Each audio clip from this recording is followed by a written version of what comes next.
Have you ever heard of Le Summit Hotel? No, that's the point. It's perched in the French Alps, hours from any town, miles from the nearest road, and cut off for most of the winter by snow and silence. The hotel doesn't advertise. You'll never find it on Booking or Google. And yet, the rooms are always full. I took a seasonal job there last December. Thought it'd be quiet. But when I got there, they handed me a list of rules. Not instructions. Not guidelines. Rules. And breaking them meant someone wouldn't be checking out. I got the job through a staffing agency in Paris. They said it was for a winter caretaker position. Light cleaning, managing the reception desk overnight, and coordinating guest logistics. Simple enough.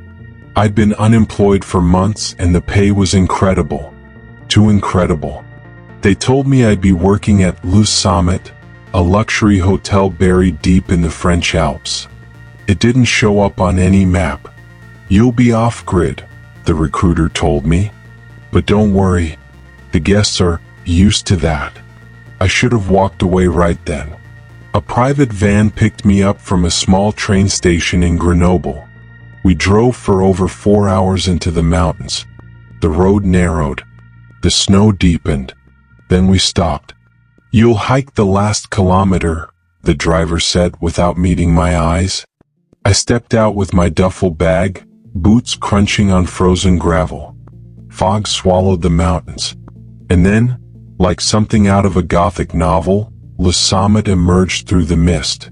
Stone turrets. Dozens of shuttered windows. A steep roof covered in black snow tiles. And not a single light on. I was greeted at the front door by a man named Henri Durand. Tall, pale, impeccably dressed in a blood-red cravat. Looked like he hadn't blinked in a decade. He didn't shake my hand. Instead, he handed me a thick envelope. "These are the house rules," he said in a flat tone. "Memorize them. Follow them. If you have questions, don't ask the guests. They're not here to help you." The rulebook, night shift protocol. I opened the envelope inside my room. No employee handbook. No emergency contact sheet. Just a single document, typewritten on yellowed paper.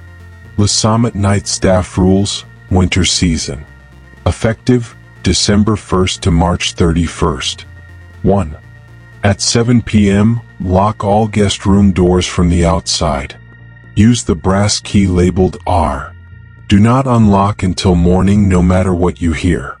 2. At 7:30 p.m., turn on all hallway chandeliers, but never the ones in the east wing. If the east chandeliers turn on by themselves, leave that floor immediately. 3. The elevator may operate between floors on its own.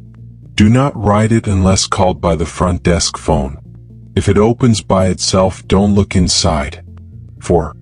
Room 209 is to remain vacant. If someone claims to be a guest there, notify Monsieur Durand immediately. Do not speak to them further. 5. Guests may ask you about the mirror in the lounge. Do not let them look into it after midnight. If they already have, avoid eye contact with them for the rest of the night. 6. You will hear violin music after 3 a.m. There is no violinist. Do not try to find the source. Stay away from the music room. 7. If a guest asks you to help them find the mountain door, escort them to their room instead and lock the door. They are no longer guests. 8. You may see a child in the hallway around 4 a.m. We do not host children. Avoid them. Do not speak. Do not follow. 9. If you hear a knock on your room door after 2 a.m., do not open it, even if they say your name. 10.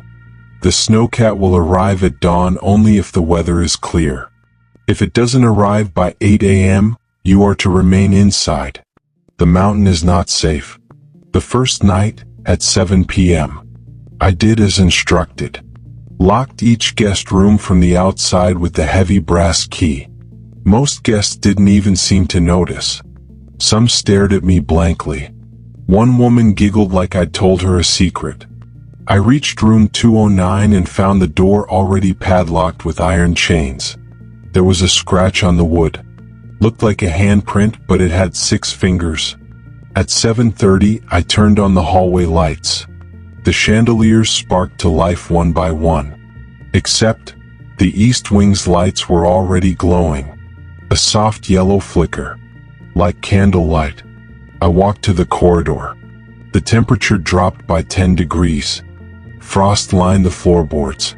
And at the end of the hallway, I saw a man in a suit, walking directly into the wall.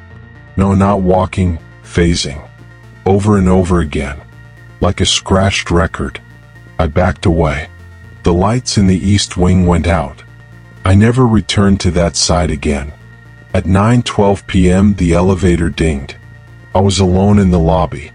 The doors opened. No one inside. Then the front desk phone rang. I picked up. A voice like ice scraping metal said, "Room for one more?" Then laughter. The elevator doors stayed open for 5 minutes. I didn't move. When they closed, I realized there were wet footprints on the carpet leading out, but none going in. At midnight, I passed the lounge. A guest was standing in front of the tall mirror, staring. She turned to me, eyes wide. I saw myself blink, but I didn't. I tried to lead her away. She gripped my arm with inhuman strength. She's in the mirror. She wants out. Then she let go and walked out the front door, into the snow, barefoot. I never saw her again. At 3:06 a.m. I heard the violin. It came from the top floor. But when I checked the floor plan, there wasn't a top floor. 4:12 a.m. I turned a corner near the library and froze. A child. Well, wearing old-fashioned pajamas. Standing perfectly still. He held out a hand. I almost reached. Then I remembered Rule 8. I didn't move. His eyes rolled into his head. He turned and walked straight through the wall.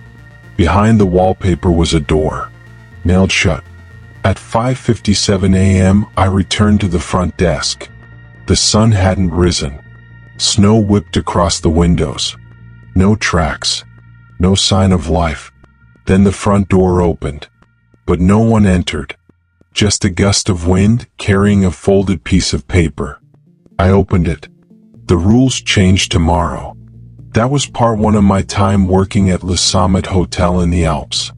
In part 2, I'll share what happened when the rules began to change. When room 209 unlocked itself, and when the guests started asking me questions they shouldn't know to ask. Until then, subscribe to Dark Horror Bytes. And remember, if you find yourself in a hotel that locks the rooms from the outside, don't stay the night. So let's start the part 2. Listen carefully to enjoy. In part 1, I took a winter job at a mysterious hotel in the French Alps. I was handed a set of bizarre rules, 10 of them. Do not enter room 209. Do not ride the elevator uninvited. Never trust the mirror. I followed every rule. But when the sun didn't rise, I got a note. The rules change tomorrow. This is what happened on night 2. I woke up to find my room colder than usual. The fire had died. The windows were rimed with frost despite being double-paned. But it wasn't the cold that woke me. It was the scratching. Not at the window. At the door. Not knocking. Scratching. Something long. Slow. Deliberate. I held my breath. Waited. Eventually it stopped. When I opened the door, no one was there. But someone had slid a new rule list under my door. The paper was crisper. The ink still damp. And it was labeled, Le Summit, Revised Night Protocol, Night 2. 1. Room 209 is no longer vacant. Do not enter unless invited. If the door opens by itself, knock once then walk away. Do not answer if someone knocks from inside. 2. The elevator is now safe between 1 a.m. and 2 a.m. only. Do not use it before or after. If you're caught in it at 2:01, press the button marked L. 3. The east wing chandeliers will be off limits. If any turn on, it means one of the guests has changed. Track which room the light reflects in and alert the manager. For you may now see the child. If they speak your name, run. Do not listen. Do not acknowledge. 5. Guests may knock on your door. If they request the mountain door, reply, "It is not yet open." If they persist, leave the hallway. They belong to her now. 6. At exactly 3:33 a.m., the violinist will perform in the grand salon. Do not applaud. Do not enter the salon. If the music stops suddenly, lie down and close your eyes. 7. If you see yourself in a reflection, but your reflection is smiling, destroy the mirror immediately. It is trying to get out. 8. If a second sunrise occurs, do not look directly at it. One is real. One is not. Choose carefully. 9. Guests will begin to forget they are guests. Remind them politely. If they begin to weep or speak in old dialects, remove yourself from their presence. 10. The manager may knock at 5 a.m. Do not open the door. He is not your friend anymore. 7 p.m. Room 209 unlocks itself. I perform the usual tasks. Check guest rooms. Lock the doors. Except, when I reached room 209, the chains were gone. The door was slightly ajar. I stood outside it, heart pounding. Then from inside, a voice whispered, "One knock and you'll see." I turned and walked away, following rule number 1. But as I turned the corner, I caught a glimpse of the doorknob twisting shut by itself. At 8:42 p.m., a flicker caught my eye on the east wing security monitor.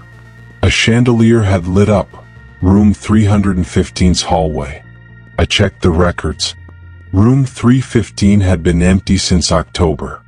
I walked the hallway carefully. Candlelight danced on the walls. Room 315's door was wide open. Inside, the bed was made, and someone had written across the mirror in dust, "She's inside the walls." The chandelier went out behind me. When I turned to leave, the hallway was gone. Only wall. I stepped backward, and the door behind me disappeared. Only after reciting the room numbers in reverse from 315 to 301 did the hallway reappear. At 10:14 p.m., a woman in a velvet dress wandered down the stairs barefoot. "I can't remember where my room is," she whispered. I checked the registry. She wasn't listed. "What's your name, madam?" She paused, thought, then said, "The storm took it." She began to cry. I apologized and told her she needed to return upstairs. Her voice dropped to a whisper. "Do you hear her scratching?" "Behind the wallpaper." Then she screamed. Her mouth stretched too far, and she collapsed into snow right in the middle of the lobby. No body, just ice. At 1:12 a.m. the elevator rang. A new button had appeared, Al. I followed the rule. Got in. The doors closed, and I felt like I was descending far below the hotel itself. Not a floor, a space. It opened to a hallway I'd never seen. Old stone, candles and sconces, a musty scent of mildew and blood. At the end of the hallway stood her, the woman from the mirror. White dress, gray skin, eyeless, grinning. She held something in her hand. My photo, from when I was a child. I pressed L. The elevator shuddered, and rose back to the lobby. The violinist played from the grand salon. At first, the sound was beautiful, enchanting, but then it grew wrong. Notes bent the wrong way. Violins don't make sounds like that. And then mid-stroke, silence. I dropped to the floor, shut my eyes, held my breath. I heard bare feet stepping toward me, heavier and heavier, and then a whisper, "Your song will come." I opened my eyes. No one there, but someone had carved into the lobby floorboards. For 11 a.m., I saw him again. Same pajamas, pale skin, hollow eyes. He stood outside room 301 and said, "Daniel?" I froze. No one here knew my name. "Daniel, you were born to open the door." He reached behind him, tugged at the wallpaper, and underneath it I saw the outline of a wooden archway, a door covered in symbols, spirals. He vanished into it. The wallpaper sealed back up. 5:55 a.m. A pale red glow appeared in the east, but another glow, bright gold, shimmered in the west. 2 dawns, one rising, one pretending. I looked away, shut every curtain in the hotel. Then a knock came at 5 a.m. I peeked through the peephole. It was Henri Durand, but not him. His eyes were empty, mouth sewn shut. He placed a note against the door. "If you stay for night 3, you must choose." At 6:12 a.m. the power went out. The backup generator didn't come on. No guests were visible. I walked the halls. Every door open. Every room empty. Except one. Room 209. Inside, candles burned. And on the bed sat the child. Beside him, a mirror. The same one from the lounge. Cracked now. And written across it in blood, "The mountain door opens at dawn." That was part 2 of my time at Le Summit Hotel. In part 3 I'll show you what's behind room 209, who the child really is, and why the guests never truly leave the hotel. And remember, if you see your reflection, smile before you do. Break the mirror, or it will break you. Here is the ending, so sip your coffee and enjoy the ending. In part 1, I began my job at Le Summit, a luxury hotel hidden in the French Alps. I received 10 terrifying rules, each one stranger than the last. In part 2, the rules changed. Room 209 unlocked. The mirror cracked. And the child.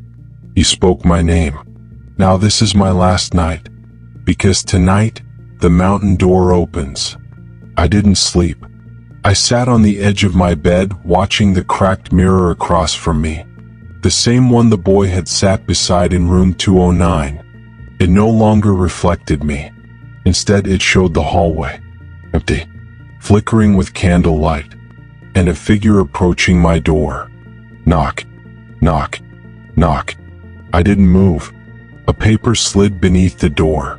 Not another set of rules. Just a single sentence, written in scrawled charcoal. Tonight there are no rules. Only the truth. At 7 p.m. I stepped out into the hall.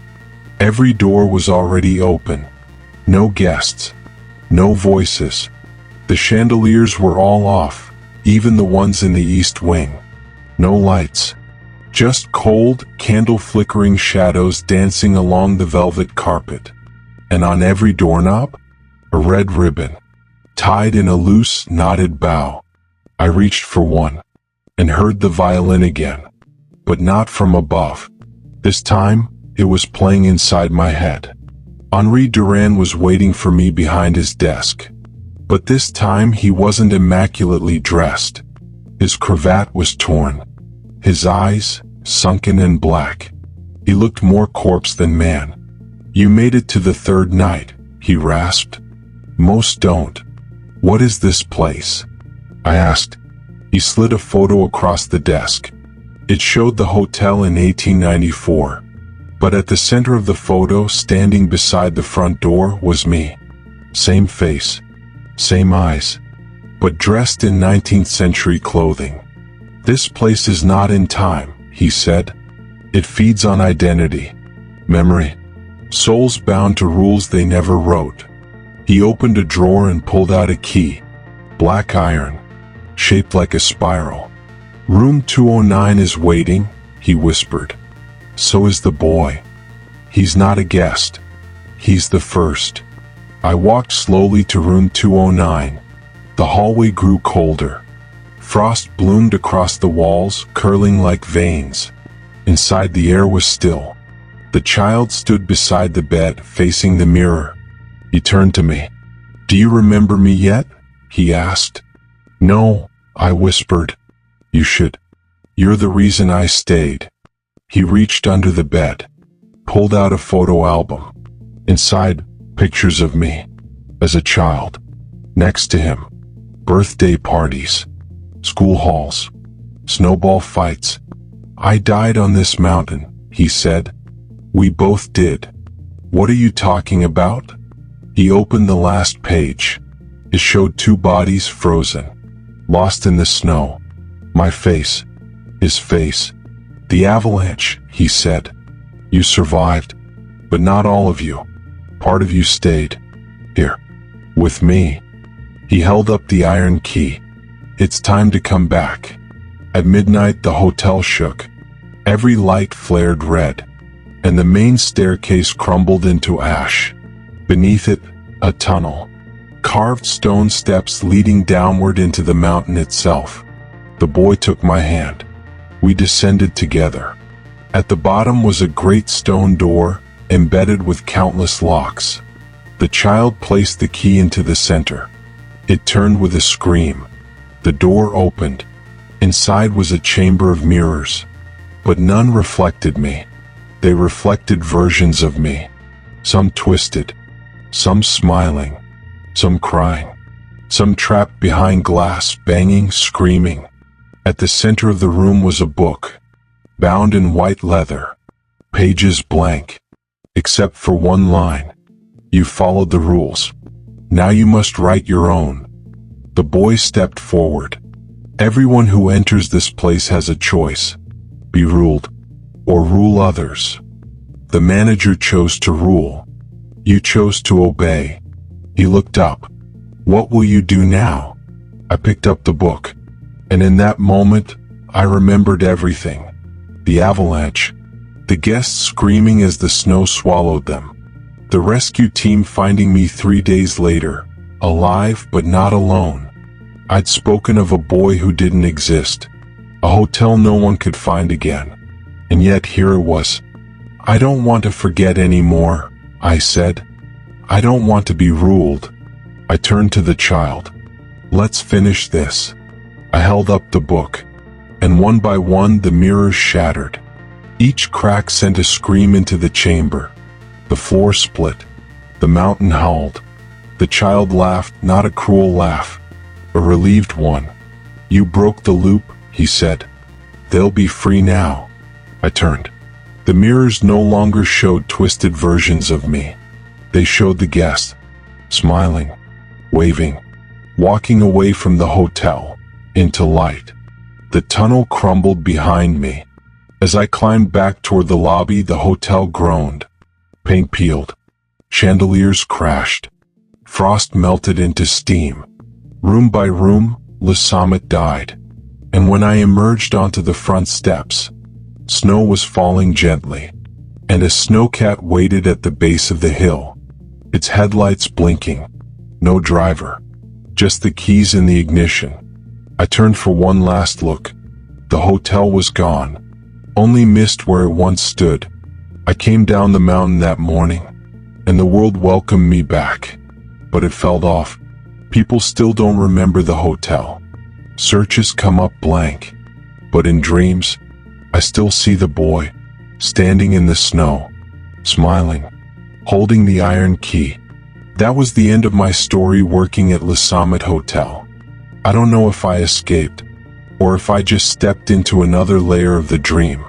But if you're ever hiking in the Alps, and the wind starts playing violin music, and you see a building that shouldn't be there, don't check in, because the first rule was always a lie. The guests never left, and neither did I. Subscribe to Dark Horror Bytes for more true, dark and creepy rule stories.